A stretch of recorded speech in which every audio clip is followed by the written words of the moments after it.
इतिहासातील सर्वात काळा दिवस म्हणजेच फाल्गुन अमावस्या 11 मार्च 1689.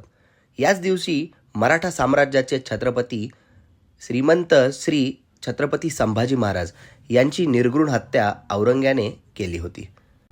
छत्रपती संभाजी महाराज म्हणजे एक आणि एक हिंदू माणसासाठी प्रेरणास्त्रोत आहे.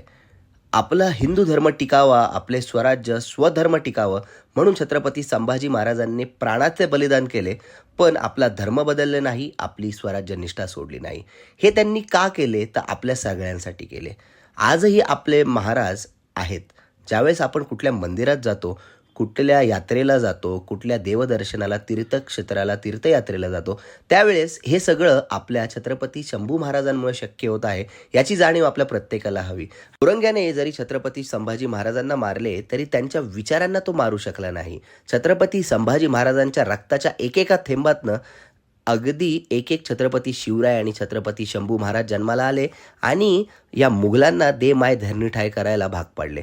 पुढच्या काही वर्षातच फक्त मुघल साम्राज्य नव्हे तर इतर संपूर्ण साम्राज्यांना छत्रपती संभाजी महाराजांच्या प्रेरणेने यश येऊन मराठ्यांनी जिंकले आणि अटकेपार आपला मराठी जरी फटका मानाने फडकवला. छत्रपती संभाजी महाराज की जय.